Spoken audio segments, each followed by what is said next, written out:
Na aula de hoje, a gente vai saber mais sobre a filosofia de Martin Heidegger, que foi um dos principais pensadores do século XX e que abriu portas a partir da fenomenologia para a gente pensar uma prática clínica psicológica, para a gente pensar a filosofia existencialista e as ideias que ele nos trouxe, ainda que num contexto polêmico que a gente vai ver daqui a pouquinho, essas ideias que ele nos apresenta no século XX ainda são extremamente relevantes para a gente pensar a prática clínica do psicólogo e de várias outras áreas hoje em dia. Vamos mergulhar no pensamento de Martin Heidegger.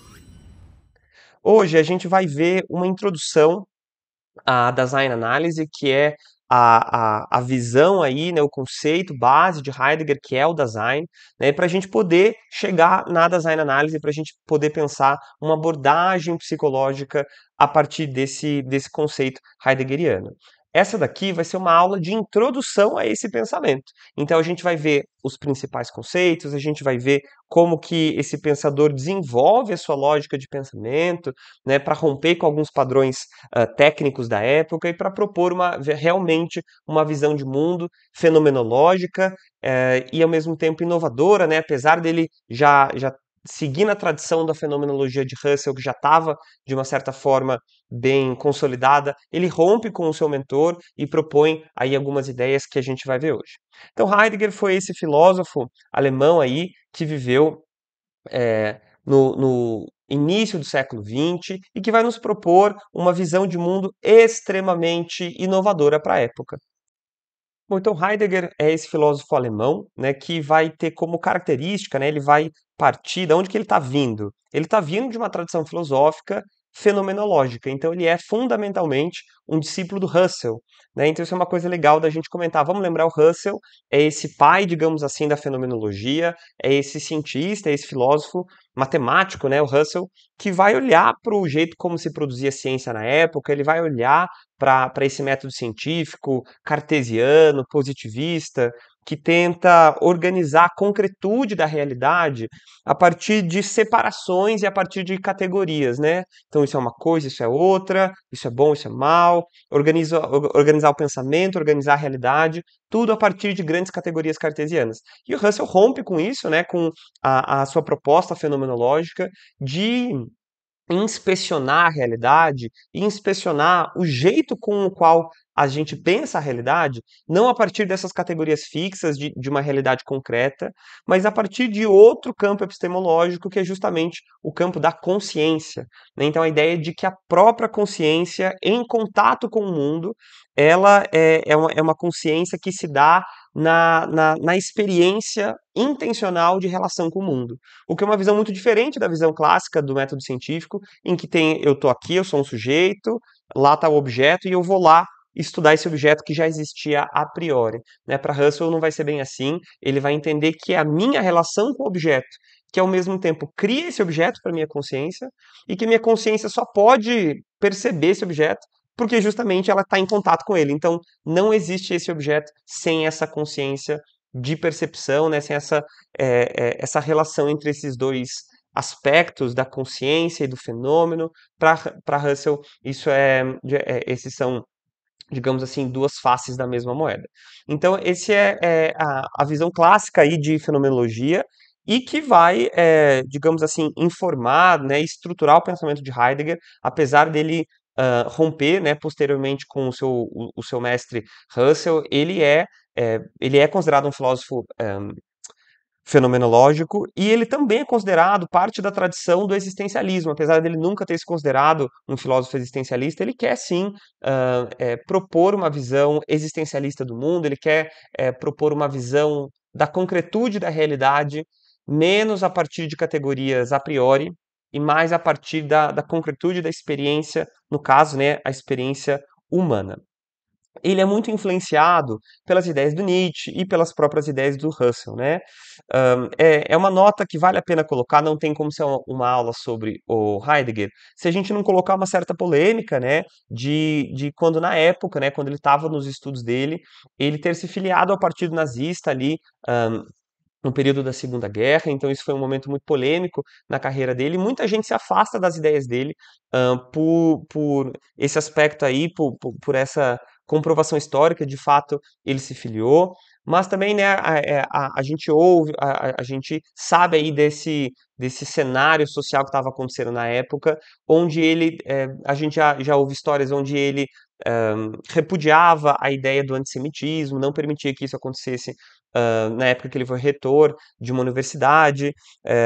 Então, assim, é um momento controverso da história do Heidegger e que vai terminar com ele rompendo, de fato, com o Partido Nazista e não mais se filiando a ele, mas é uma, digamos, uma mancha na história desse filósofo.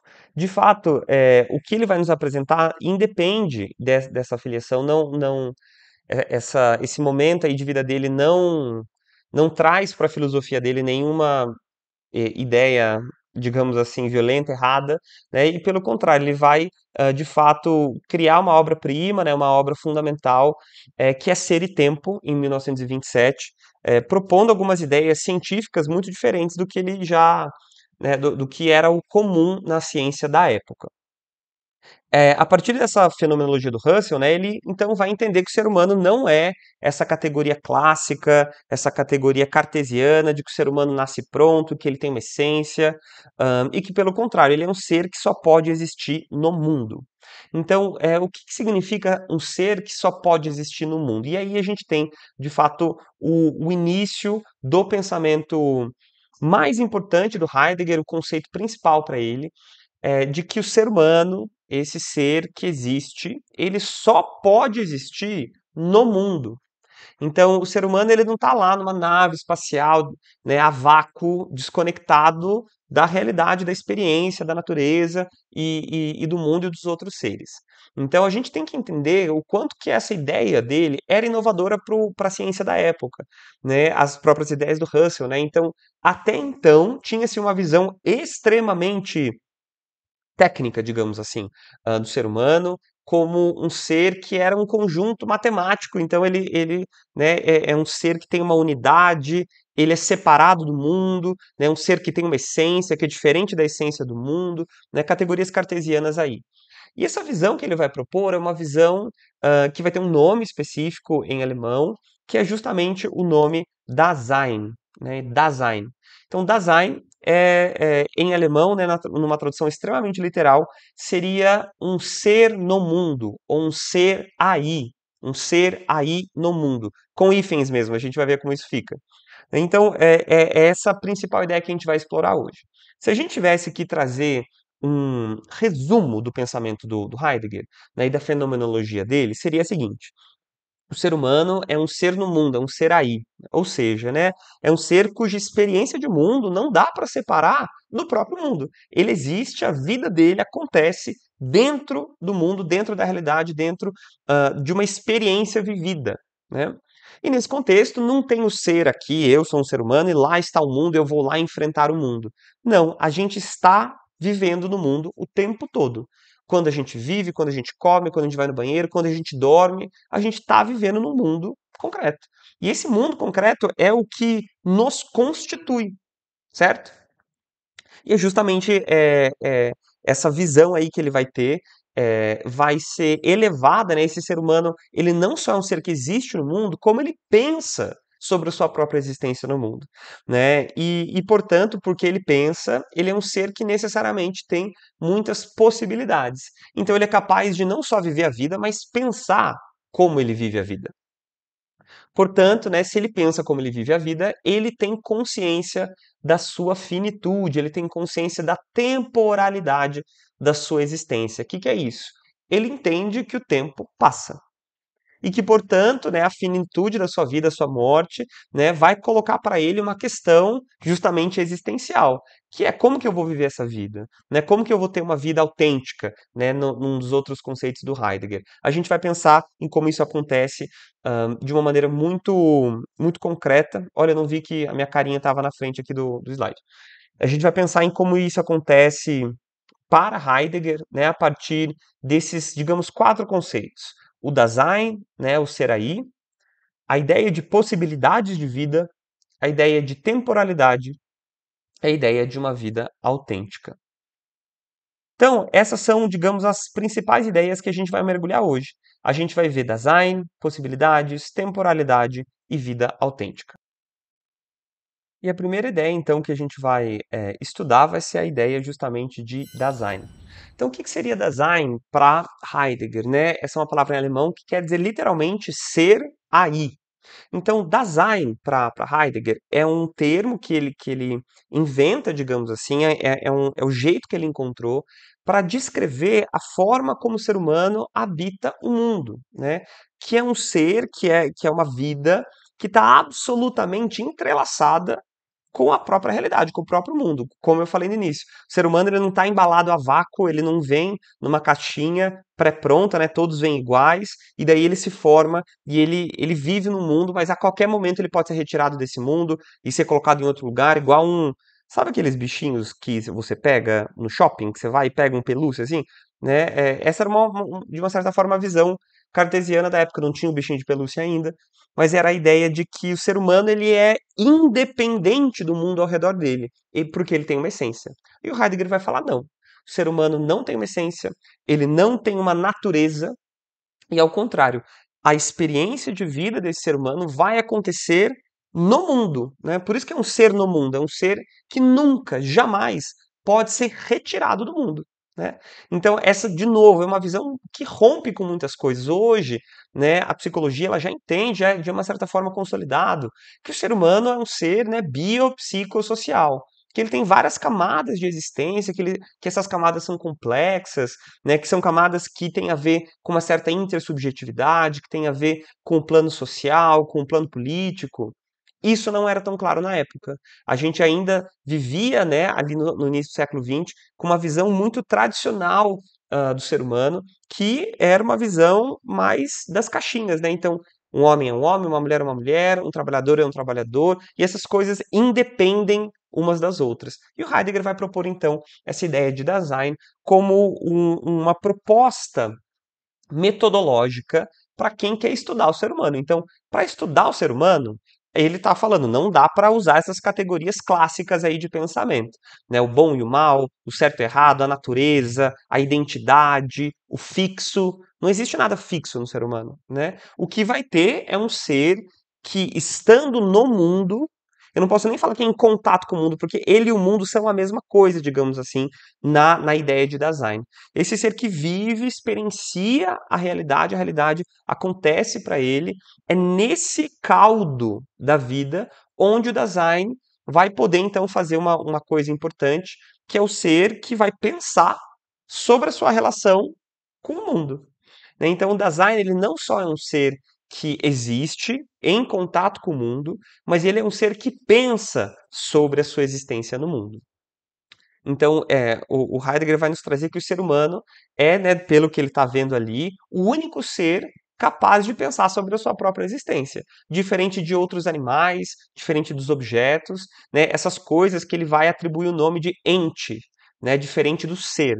Então, o ente é uma coisa que está ali, ela existe e ela tem uma característica ontológica de ter uma certa vida ali. Então você pega um cachorro, por exemplo, ele está ali, ele está vivendo, ele existe, ele tem os seus instintos, claro, ele tem a sua memória, ele tem o seu funcionamento biológico, mas ele não é um ser, porque o ser é aquele que é capaz de experimentar a realidade a partir da consciência de que ele está experimentando a realidade. Né? É fundamentalmente a ideia husserliana de que a gente tem uma consciência, de que a gente vive e experiencia a vida a partir da consciência. Né? E a gente vai experienciar a vida o tempo todo. Mesmo quando a gente está dormindo, quando a gente desmaiou, quando a gente está comendo, quando a gente está numa conversa, quando a gente está inebriado, quando a gente está sóbrio, quando a gente está feliz, quando a gente está triste, todas essas experiências não são experiências que um ser desconexo com a realidade vivencia em contato com a realidade. Essas experiências, essas vivências humanas são a própria realidade do ser. Essa é a visão, digamos, clássica de Dasein, né? E aí a gente vai poder entender, né, que Dasein rompe com essa visão cartesiana de mundo e propõe uma outra noção, que é a ideia de um ser no mundo. Aí a gente pode entender que essa existência ela não pode se dar de outra forma que não seja dentro da vivida, dentro da experiência concreta, percebida, sentida, por um ser que sabe que existe. E aí ele vai falar que não tem natureza humana, que esse ser humano é parte do mundo, e que esse ser humano, esse Dasein, é um ser que tem consciência de que vive, diferente dos outros seres, como eu falei, os animais, que para ele são entes, né? Dentro da filosofia, ele faz essa diferenciação entre o que é um ente e o que é um ser, né? Porque essa consciência do Dasein lhe permite viver o mundo de uma maneira mais intensamente do que outros seres. A segunda ideia que a gente vai trabalhar aqui, né, a gente já viu, então, essa noção de design, que é uma noção extremamente ampla, é uma visão inovadora e uma visão que ainda hoje a gente tem que estudar muito para conseguir começar a amarrar o nosso pensamento nessa ideia de ser humano, né? E daí, junto com a design, a gente vai entender que esse ser, justamente que é um ser que pensa, que é um ser que reflete, é um ser que tem possibilidades de existência. Então, o que que seria a ideia de ter uma possibilidade de existência? A ideia de ter possibilidades de existência significa, na prática, que esse ser ele tem uma virtualidade, né? Ou seja, ele tem uma consciência, ele tem uma capacidade de experimentar essa vida de um lugar reflexivo, diferente de um animal que só vive e responde por instintos. Então, se ele reflete, ou seja, ele está indo num caminho, ele consegue parar e falar: peraí, eu quero seguir por esse caminho? Se ele é capaz de fazer isso, ele também é capaz de analisar outros caminhos possíveis. Então, esse ser, esse Dasein, junto do pacote da experiência de vida dele, vem a experiência de imaginar outras possibilidades para si mesmo. Né? Então, eu quero fazer isso, eu não quero, eu devo fazer isso, não devo, o que, que é o correto, o que, que não é o correto. Né? Ele vai ter uma certa liberdade dada pela sua capacidade de pensar sobre a sua própria vida. Né? Ou seja, porque eu penso, eu questiono, será que deveria ser assim? Será que não deveria? Então, a ideia de possibilidades do design é a ideia de que o nosso destino não está escrito. Não existe uma regra para a vida. Não existe uma lógica que vai nos dizer todo mundo deve seguir desse jeito. Não. O ser humano, né, o design, ele vai poder questionar constantemente as decisões que ele está tomando e ir para outro lugar. Né? Claro, essas possibilidades, elas não são infinitas, não é sempre que a gente vai poder fazer qualquer coisa que a gente quer, ou que a gente deseja, né? Mas que sim, existe um campo aí limitado, mais ou menos limitado, né? Em maior ou menor grau, mas que vai nos dar aí alguma certa responsabilidade sobre o nosso estar no mundo, né? A forma como a gente vai agir no mundo e a forma como a gente vai posicionar a nossa vida, né, refletindo sobre ela, é algo que a gente tem, de uma certa forma, alguma agência, né? A gente tem algum controle aqui, não gosto muito dessa palavra, mas digamos que a gente tem algum controle.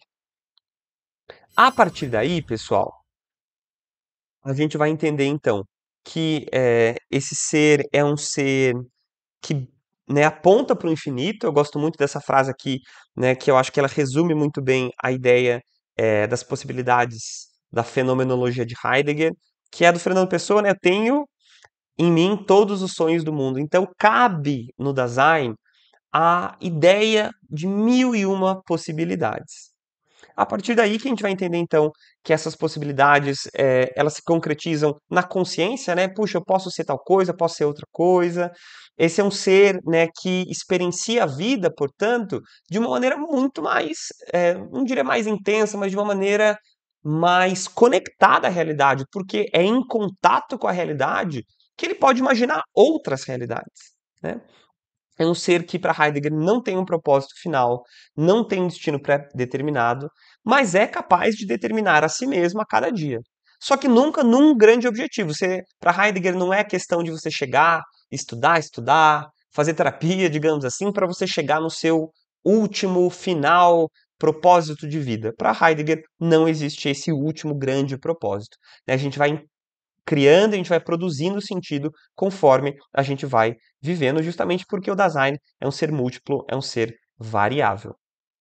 Se ele é um ser variável, se ele é um ser múltiplo, e se ele é um ser que pensa na sua própria existência, junto com essa, digamos, essa tarefa, né, inexorável, essa tarefa da qual o ser humano não pode fugir, que é pensar sobre as suas possibilidades, vem junto, né, vem ao mesmo tempo no pacote do design, digamos assim, também a consciência da sua finitude, né? Então, eu posso fazer várias coisas, mas eu não posso fazer tudo, eu não posso viver eternamente.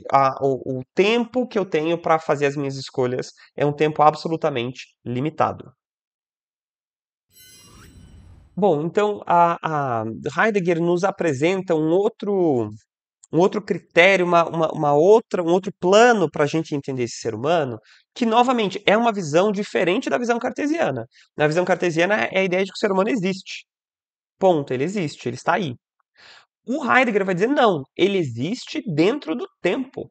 Ele existe numa relação hã, que não tem como separar do caminhar do tempo.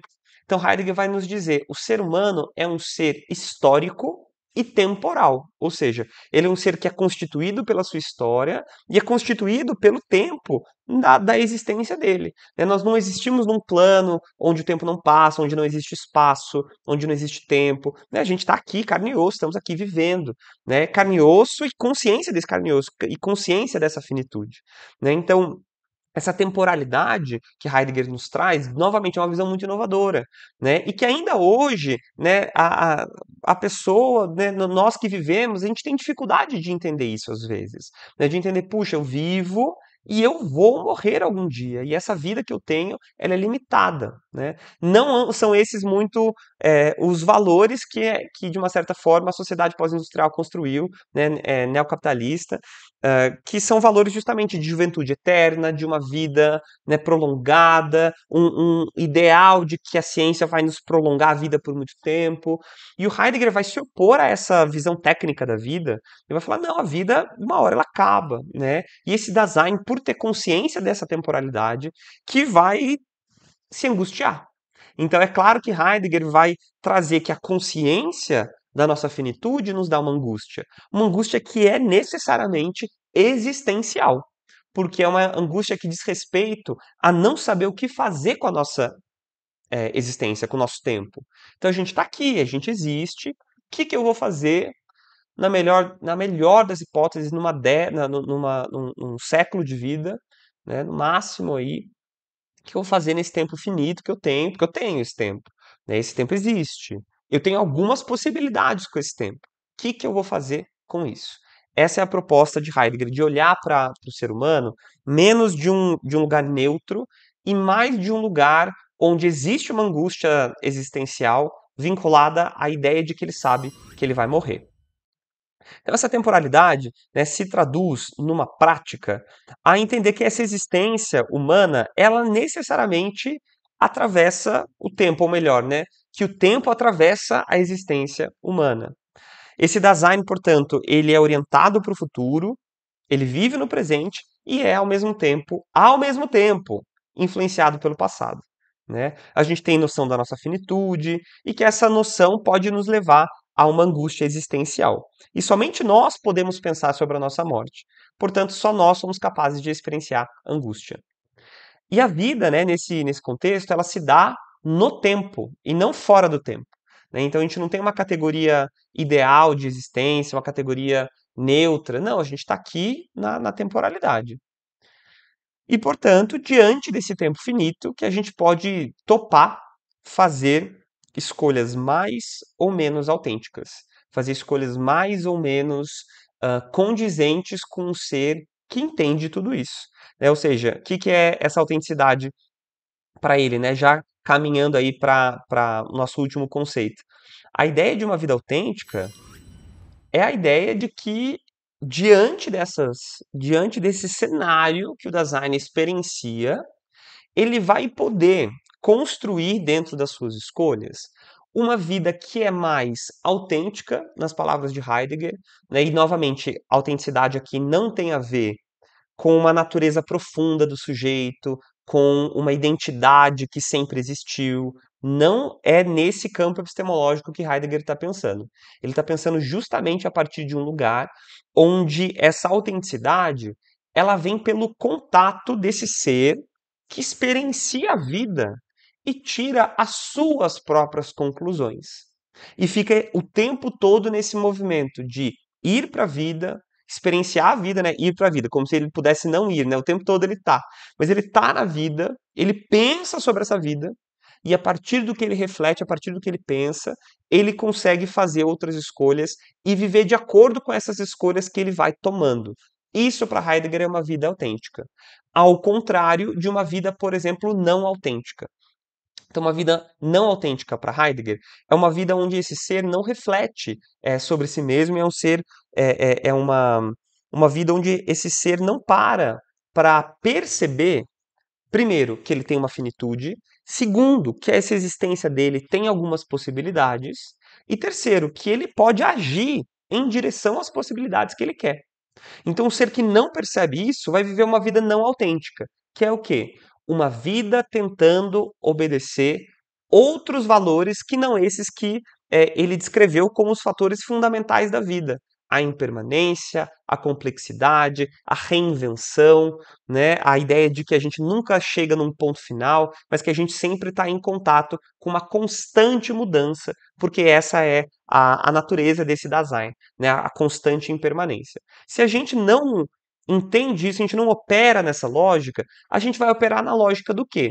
De buscar ideais eternos, de buscar uma vida perfeita, de buscar a fama, de buscar a aprovação social, a aprovação dos outros, como se isso fosse dar para esse sujeito uma vida autêntica. E o que ele vai falar é que não, isso não vai. Então, a ideia de vida autêntica para Heidegger é fundamental porque, digamos, é o vetor final, né? Toda a filosofia dele aponta para a gente tentar pensar numa vida autêntica. E seria o quê? Seria viver autenticamente, né, tomando decisões baseadas nos seus próprios valores e aspirações, em vez de seguir o que é socialmente aceito ou esperado. Né? Esse ser, né, pode viver autenticamente quando ele está consciente, quando ele sabe.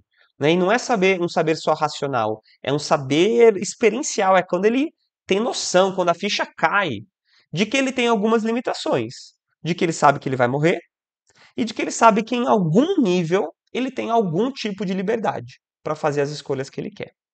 A partir daí, ele, claro, né, esse Dasein vai experimentar uma angústia existencial que o Heidegger nos diz que ele tem que encarar. Né? Então, Heidegger vai talvez nos apontar, né, se ele tivesse aqui hoje, talvez nos provocando a pensar quanto do nosso comportamento, quanto da nossa cultura, quanto dos nossos valores culturais e sociais estão construídos numa tentativa inútil da gente escapar, da gente fugir dessa angústia existencial. Então, ao invés da gente tentar botar isso lá debaixo do tapete, nessa angústia, não, a gente tem que olhar para ela de cara. Então, eu espero que vocês estejam, né, nesse momento conseguindo conceber a ideia de que essa fenomenologia, essa visão do Heidegger, está abrindo caminho para uma psicologia, né, humanista, para uma filosofia existencial, que vai tentar, de uma certa forma, esse é um outro conceito do Heidegger, vai tentar cuidar dessa angústia. Né? Então, essa angústia ela é constitutiva do Dasein. Né? Então, se ela é constitutiva do Dasein, se ela é constitutiva da experiência, eu não posso tentar tirar, eu não posso tentar cortar ela e fingir que ela não está aqui. Eu tenho que olhar para ela de frente, tenho que olhar para essa morte de frente, e eu tenho que tentar cuidar dessa noção que é tão nobre e ao mesmo tempo tão assustadora do Dasein. A partir daí, né, esse ser vai tentar buscar significado e vai tentar, a partir de escolhas individuais, encontrar a sua vida autêntica. Né, o Heidegger nos fala que essa autenticidade não é algo que você pode ensinar, que você vai, eu vou num cursinho de autenticidade, eu vou fazer um curso. Não. Né, você precisa descobrir essa autenticidade por você. Ninguém pode fazer isso por você. Porque se alguém tentar fazer, justamente não vai ser autenticidade, vai ser outra coisa. Vai ser justamente uma vida não autêntica. A partir daí, pessoal, a gente tem um panorama das visões do Heidegger, dos principais conceitos que ele nos traz, né? Então, a ideia de Dasein, que é o centro, que é o conceito mais importante da nossa aula de hoje. E para você entender Heidegger, você tem que entender Dasein. E aí, todas as características do Dasein, ou alguns aspectos para a gente melhor entender como esse Dasein opera no mundo, né? Um ser no mundo que justamente tem, digamos assim, consciência das possibilidades de vida, né, em maior ou menor grau. Um ser que tem consciência da sua finitude, tem consciência de que o tempo está passando e que um dia ele vai morrer, que ele precisa fazer escolhas, né? Ele tem algum poder aí de escolhas dentro desse tempo limitado que ele tem, para que ele possa caminhar em direção a uma vida autêntica. Esse é de uma certa forma, o caminho filosófico que Heidegger nos propõe, que é um caminho que enxerga a reflexão sobre essas coisas, né? Ou seja, parar para pensar sobre a sua vida, parar para pensar sobre a sua existência, não é um exercício da filosofia, não é um exercício da técnica, da ciência, é um exercício humano. O que nos constitui é a capacidade da gente pensar sobre a nossa vida. Então, para ele, isso não é um exercício de filósofo que fica lá na faculdade, fica lá na Grécia Antiga. Não, essa filosofia é um movimento absolutamente humano, né? E eu até puxaria aqui dizendo que é um exercício terapêutico, né? Então, trazendo aqui para encerrar o nosso encontro de hoje, de que forma que isso aparece na clínica, de que forma que isso aparece né, com os pacientes que a gente atende. Né? Aparece 100%, aparece totalmente, porque esse sujeito vai vir para a clínica com angústias que são absolutamente existenciais, né? Que são crises existenciais, que são crises de valores, que são crises de identidade, e que não são exatamente fáceis de você colocar numa categoria de psicodiagnóstico. Ah, então isso aqui é uma ansiedade assim, assado, né? O Sartre depois vai nos colocar problemas ainda maiores, né, no existencialismo, a gente vai poder ver isso em outros vídeos, mas o que tanto o existencialismo e a fenomenologia heideggeriana nos colocam é que, olha, viver nos traz uma angústia que é uma angústia que ninguém consegue explicar. Não tem nenhum livro, não tem nenhuma teoria que vai dar conta de apaziguar para cada um de nós o peso da existência, o peso da finitude. E o processo terapêutico pode ser um lugar onde essas reflexões filosóficas elas vão acontecer, vão ser testemunhadas e vão ser cuidadas, né? Então, o psicólogo está ali não para dar respostas existenciais, mas para criar um espaço para que essa crise existencial aconteça, se desenvolva, que essa angústia venha, porque é a partir de olhar para essa angústia que a gente pode cuidar dessa angústia e que o paciente pode, a partir desse lugar difícil, mas um lugar potente, que ele pode fazer escolhas que o levem para uma vida mais autêntica. A gente se vê no próximo vídeo, pessoal. Até mais!